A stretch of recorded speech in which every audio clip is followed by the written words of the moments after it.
A division president drops a problem on your desk. We can't find this person, he says. The market doesn't have him.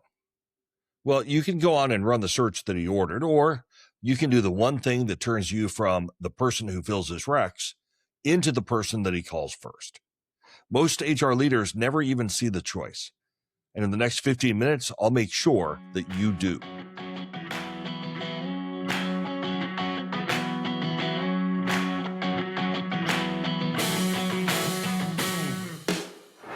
Hey there, senior leader, and welcome to the Talent Sherpa podcast. This is where HR executives stop running the function and start operating at high altitude so that they can become their CEO's most indispensable business advisor. I'm your host, Jackson Lynch, and today we're going to be talking about the talent constraint that isn't real and what it quietly reveals about you. And here's the part that no one really talks about. Every time a leader hands you a talent shortage and you go on to work it, you've answered a question that he didn't even know he was asking. Are you the function that takes the order, or are you the one that diagnoses the problem? Because a large share of the shortages that land on your desk were built by the business itself, and it can't see that from the inside. And whether you catch that is the difference between filling a role and changing how your CEO sees your seat. If you've ever run a search you quietly doubted against a role description that you didn't write, you know the feeling I'm talking about. And by the end, you're going to have a 4-step diagnostic that you can run this week and a way to bring the finding to your CEO that moves you from being the service arm of the org chart to a voice in the debate. And here's what I want to show you today: why accepting a stated talent constraint quietly casts you as the service function, how to tell a real market shortage from a problem the business built itself before you burn a year on it, and what to do this week to turn one stuck search into the thing that earns your CEO's trust. But before we get into it, I want to say a quick thank you. Shout out this week to Renetta from Columbus, Ohio. Thanks for being a part of this community and for everyone tuning in, whether you're listening in Helsinki or Sacramento. I appreciate you being here. All right, let's get into this. Now, I know that you already know the feeling. A leader that you respect tells you the talent doesn't exist, and something in you goes along with it before you've even checked on a single thing. Here's how it normally arrives. The division president comes in, and they're prepared. The market doesn't have this person that they really, really need. Developing someone internally takes 18 months. You don't have that time. The business is stuck, and the ask lands on your desk already formed. Search harder, pay more, wait longer. The constraint shows up as a given, external. It's fixed. Nothing to do with anything inside the business. And you nodded. It made sense. Accepting the constraint is the path of least resistance, no friction, and you look responsive. But watch what that nod actually did. It answered his real question for him. You're the function that takes the order and then gets to work. Right now, the whole field is handing you permission to nod. Manpower Group's latest read has about 72% of employers saying that they can't find the talent that they need. And for the first time, the hardest role to fill anywhere is anything to do with AI in the description. The story everywhere is that scarcity is structural. It's bigger than any one company. And to be fair, sometimes it is. Some skill combinations really are rare, and planning around genuine scarcity is honest work. But that's not every role. Treat every stated shortage as real, and you're going to spend years finding the problems that the business built itself. Because the most common constraints live in one place that the market report never looks. It's inside your own org chart. A role that was designed maybe at the wrong level, a performance standard that maybe slipped right to where the gap sits, a profile that's 20% specification and 80% accumulated preference from stakeholders who never actually agreed on what the priorities were to begin with. Those are design problems in supply problem costumes, and no amount of searching or paying will touch them. Now, we talked a couple of weeks back about redesigning the work before you hire anybody. This is that very same muscle. It's pointed maybe one step earlier at the constraint itself. And here's what I think makes it yours to catch. The cause is almost always invisible from inside the function that has the gap. The business can't see it. The person who can is the one who questions the story before executing it. Now, that person is operating a level up. That person is you on any day you decide to be. So let's name the traps. And underneath each one, the mechanism, I think, that keeps producing it. First trap is role design. A role gets defined by accumulation. Responsibilities layer on year after year until the job sits at a level that matches no real life person in the market. You search for somebody who can do all of it for you, and you get a very tiny pool. The mechanism is simple. No one ever reset the scope. So rebuild the role into something coherent, and amazingly, the talent tends to appear. The second trap is performance tolerance, and it's harder to see, at least it has been for me.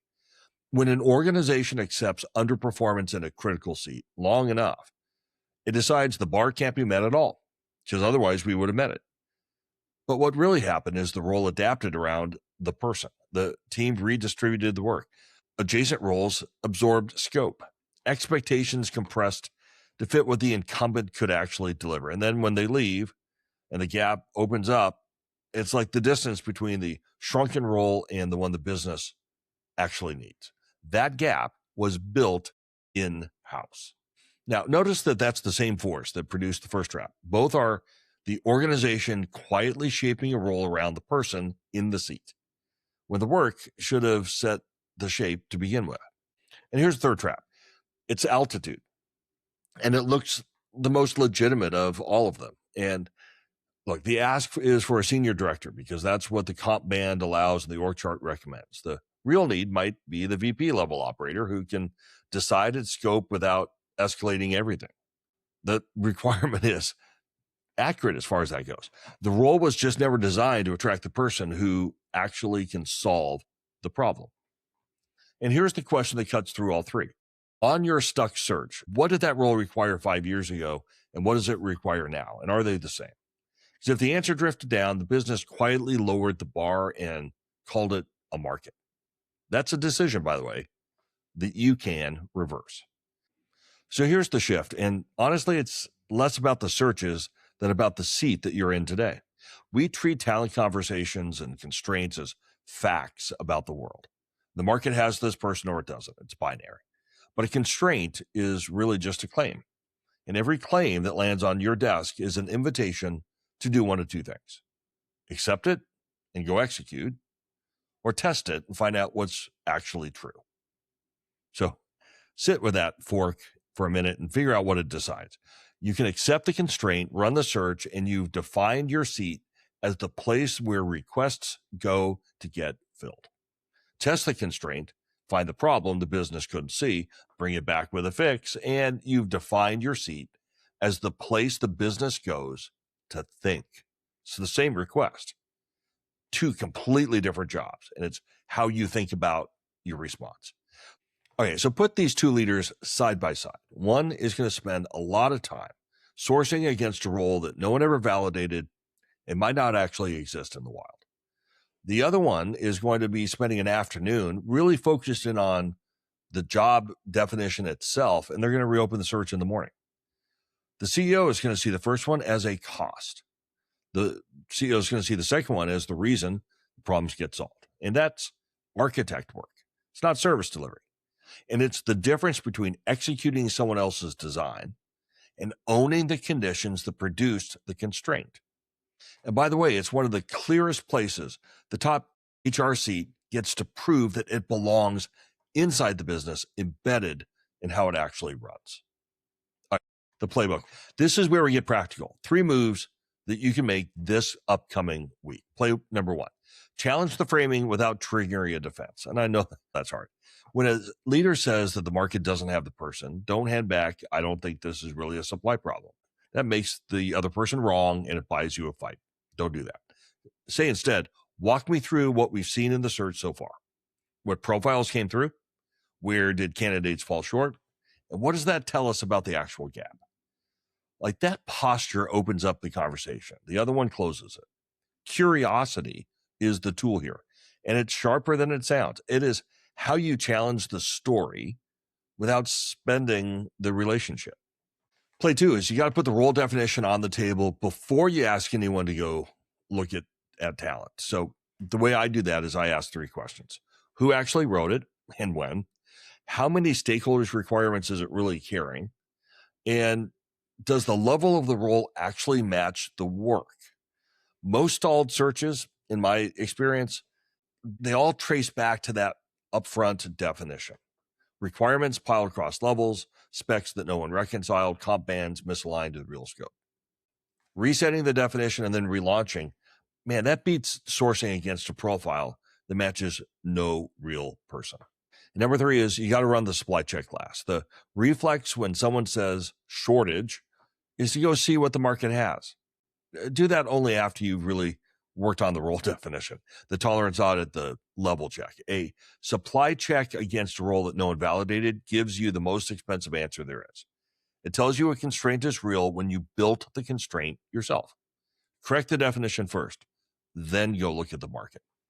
Now, every one of those plays does the same thing. It lets you walk into your boss's office carrying a diagnosis. That's the move that changes how you get seen. So here's this week's climb. Take your longest running open search or the gap the business has been managing around for 6 months or more. And before another dollar goes into a search, put the role definition on the table. Ask who wrote the spec, how many stakeholders it's carrying, and whether the level of the role matches the level of the work, the decision rights, and the outcomes. If the definition survives that, the constraint's probably real. And if it doesn't, you just found the constraint and it was never the market. One search, one look, and a decision about what kind of HR leader you're going to be in the middle of it. And if you take one thing away from today, let it be this. Every stated talent constraint is a quiet test. Take the order and you stay the service function, diagnose the problem, and you become the leader that they call first. Okay, let me bring this home for you. I promised you 3 things at the top.